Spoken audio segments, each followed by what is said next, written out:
Train चलने को ही थी कि अचानक कोई जाना पहचाना सा चेहरा जनरल बोगी में आ गया। मैं अकेली सफ़र पर थी। सब अजनबी चेहरे थे। स्लीपर का टिकट नहीं मिला तो जनरल डिब्बे में ही बैठना पड़ा। मगर यहाँ ऐसे हालात में उस शख्स से मिलना ज़िंदगी के लिए एक संजीवनी के समान था। ज़िंदगी भी कमबख्त कभी कभी अजीब से मोड़ पर ले आती है। ऐसे हालातों से सामना करवा देती है जिसकी कल्पना तो क्या कभी ख्याल भी नहीं कर सकते। वो आया और मेरे पास ही खाली जगह पर बैठ गया। ना मेरी तरफ देखा, ना पहचानने की कोशिश की। कुछ इंच की दूरी बनाकर चुपचाप पास आकर बैठ गया। बाहर सावन की रिमझिम लगी थी, इस कारण वो कुछ भीग गया था। मैंने कनखियों से नज़र बचाकर उसे देखा। उम्र के इस मोड़ पर भी कमबख्त वैसा का वैसा ही था। हाँ, कुछ भारी हो गया था, मगर इतना ज़्यादा भी नहीं। फिर उसने जेब से चश्मा निकाला और मोबाइल में लग गया। चश्मा देखकर मुझे कुछ आश्चर्य हुआ। उम्र का यही एक निशान उस पर नज़र आया था कि आंखों पर चश्मा चढ़ गया था। चेहरे पर और सर पे मैंने सफ़ेद बाल खोजने की कोशिश की, मगर मुझे नहीं दिखे। मैंने जल्दी से सर पर साड़ी का पल्लू डाल लिया। बालों को डाई किए काफ़ी दिन हो गए थे मुझे। ज़्यादा तो नहीं थे सफ़ेद बाल मेरे सर पे, मगर इतने ज़रूर थे कि गौर से देखो तो नज़र आ जाए। मैं उठकर बाथरूम गई। हैंड बैग से फेस वॉश निकाला, चेहरे को ढंग से धोया। फिर शीशे में चेहरे को गौर से देखा। पसंद तो नहीं आई, मगर अजीब सा मुंह बनाकर मैंने शीशा वापस बैग में डाला और वापस अपनी जगह पर आ गई। मगर वो साहब तो खिड़की की तरफ से मेरा बैग सरकाकर खुद खिड़की के पास बैठ गए थे। मुझे पूरी तरह देखा भी नहीं, बस बिना देखे ही कहा, सॉरी। भाग कर चढ़ा तो पसीना आ गया था। थोड़ा सूख जाए फिर अपनी जगह बैठ जाऊंगा। फिर वह अपने मोबाइल में लग गया। मेरी इच्छा जानने की कोशिश भी नहीं की। उसकी यही बात हमेशा मुझे बुरी लगती थी। फिर भी ना जाने उसमें ऐसा क्या था कि आज तक मैंने उसे नहीं भुलाया। एक वो था कि 10 सालों में ही भूल गया। मैंने सोचा शायद अभी तक गौर नहीं किया, पहचान लेगा। थोड़ी मोटी हो गई हूँ शायद, इसीलिए नहीं पहचाना। मैं उदास हो गई। जिस शख्स को जीवन में कभी भुला ही नहीं पाई, उसको मेरा चेहरा ही याद नहीं। माना कि ये औरतों और लड़कियों को ताड़ने की इसकी आदत नहीं, मगर पहचाने भी नहीं। शादीशुदा है, मैं भी शादीशुदा हूँ, जानती थी। इसके साथ रहना मुश्किल है, मगर इसका मतलब यह तो नहीं कि अपने ख्यालों को, अपने सपनों को जीना छोड़ दूँ। एक तमन्ना थी कि कुछ पल खुल के उसके साथ गुजारूं। माहौल दोस्ताना ही हो, मगर हो तो सही।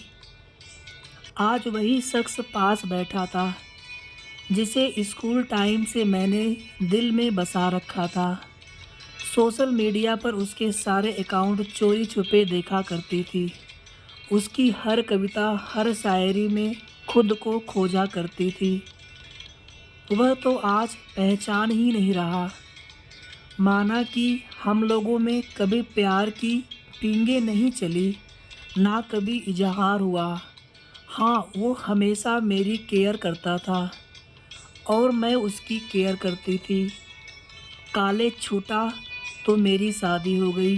और वो फौज में चला गया। फिर उसकी भी शादी हुई। जब भी गांव गई उसकी सारी खबर ले आती थी। बस ऐसे ही ज़िंदगी गुजर गई। आधे घंटे से ऊपर हो गया।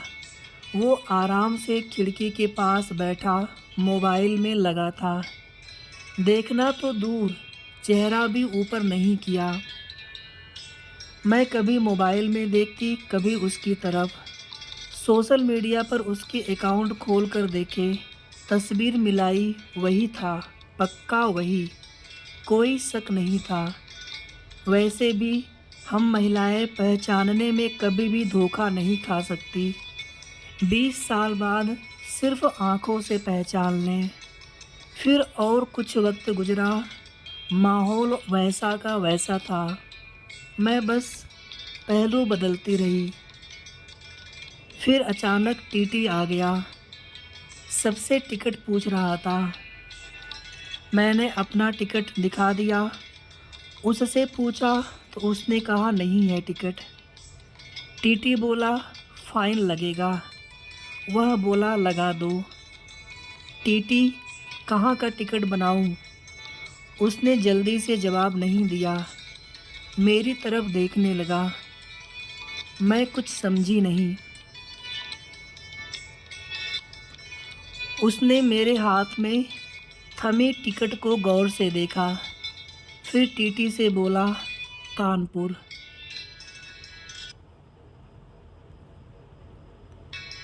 टीटी ने कानपुर की टिकट बनाकर दी और पैसे लेकर चला गया। वह फिर से मोबाइल में तल्लीन हो गया। आखिर मुझसे रहा नहीं गया। मैंने पूछ ही लिया, कानपुर में कहाँ रहते हो? वह मोबाइल में नज़रें गड़ाए हुए ही बोला, कहीं नहीं।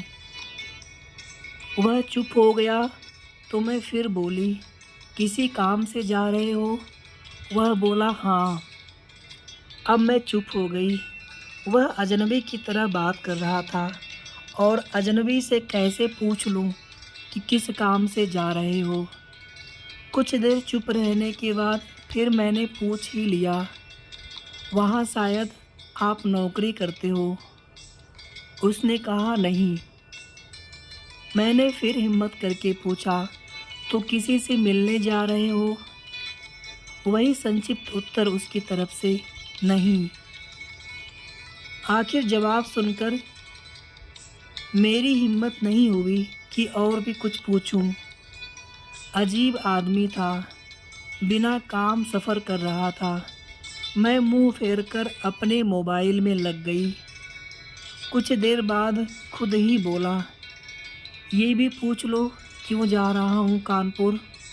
मेरे मुंह से जल्दी में निकला, बताओ क्यों जा रहे हो? फिर अपने ही उतावलेपन पर मुझे शर्म सी आ गई। उसने थोड़ा सा मुस्कुराते हुए कहा, एक पुरानी दोस्त मिल गई जो आज अकेले सफ़र पर जा रही थी। फौजी आदमी हूँ, सुरक्षा करना मेरा कर्तव्य है। अकेले कैसे जाने देता उसे, इसलिए उसे कानपुर तक छोड़ने जा रहा हूँ। इतना सुनकर मेरा दिल ज़ोर से धड़का। नॉर्मल नहीं रह सकी मैं, मगर मन के भावों को दबाने का असफल प्रयत्न करते हुए मैंने हिम्मत करके फिर पूछा, कहाँ है वो दोस्त? कमबख्त फिर मुस्कुराता हुआ बोला, यही मेरे पास बैठी है ना। इतना सुनकर मेरे सब कुछ समझ में आ गया कि क्यों उसने टिकट नहीं लिया, क्योंकि उसे तो पता ही नहीं था मैं कहाँ जा रही हूँ। सिर्फ़ और सिर्फ मेरे लिए वह दिल्ली से कानपुर का सफ़र कर रहा था। जानकर इतनी खुशी मिली कि आंखों में आंसू आ गए। दिल के भीतर एक गोला सा बना और फट गया। परिणाम में आंखें तो भीगनी ही थी। वह बोला, रो क्यों रही हो? मैं बस इतना ही कह पाई, तुम मर्द हो, नहीं समझ सकते। वह बोला, क्योंकि थोड़ा बहुत लिख लेता हूँ, इसलिए एक कवि और लेखक भी हूँ, सब समझ सकता हूँ। मैंने खुद को संभालते हुए कहा, शुक्रिया। मुझे पहचानने के लिए और मेरे लिए इतना टाइम निकालने के लिए।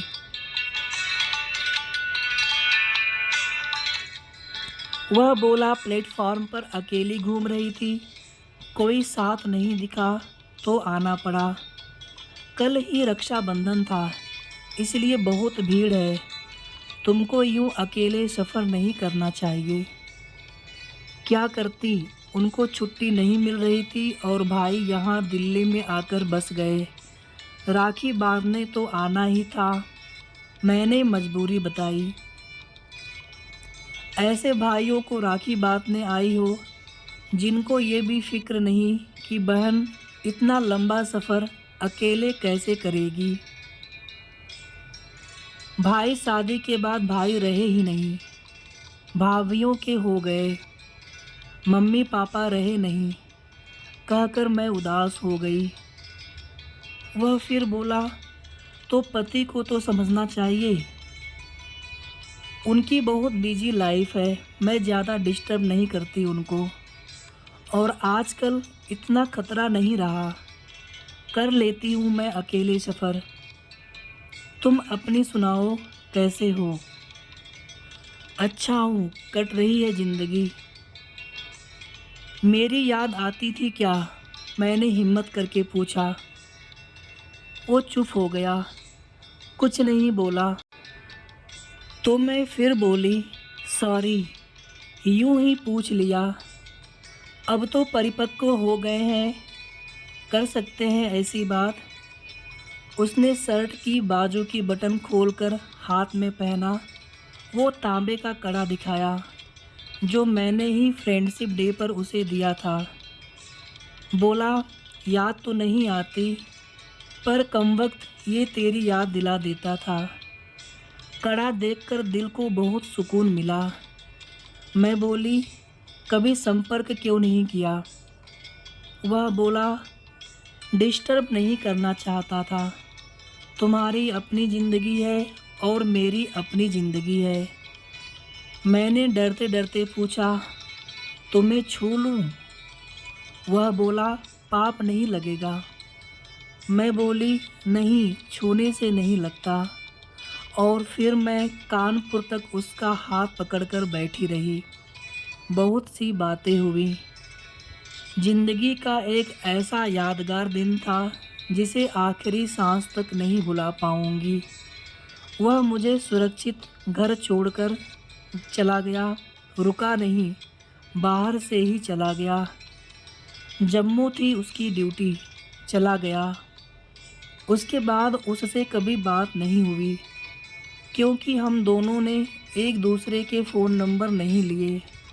हालांकि हमारे बीच कभी भी नापाक कुछ भी नहीं हुआ, एक पवित्र सा रिश्ता था, मगर रिश्तों की गर्मा बनाए रखना ज़रूरी था। फिर ठीक 1 महीने बाद मैंने अखबार में पढ़ा कि वो देश के लिए शहीद हो गया। क्या गुजरी होगी मुझ पर, वर्णन नहीं कर सकती। उसके परिवार पर क्या गुजरी होगी, पता नहीं। लोक लाज के डर से मैं उसके अंतिम दर्शन भी नहीं कर सकी। आज उससे मिले 1 साल हो गया है। आज भी रक्षाबंधन का दूसरा दिन है। आज भी सफ़र कर रही हूँ, दिल्ली से कानपुर जा रही हूँ। जानबूझकर जनरल डिब्बे का टिकट लिया है मैंने।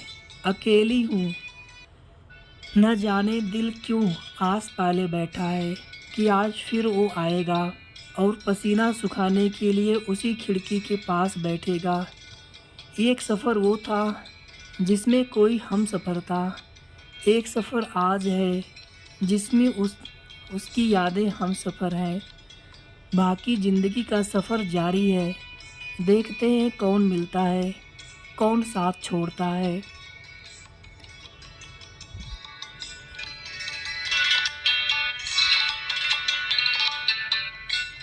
कहानी कैसी लगी आप सभी कमेंट करके ज़रूर बताइएगा। आप सबके भी आंखों में आंसू आ गए होंगे। कहानी अगर आप सभी को अच्छी लगी होगी तो वीडियो को प्लीज़ लाइक शेयर कर दीजिएगा और इसी तरह की अच्छी अच्छी कहानियाँ सुनने के लिए चैनल को सब्सक्राइब भी कर लीजिएगा। धन्यवाद।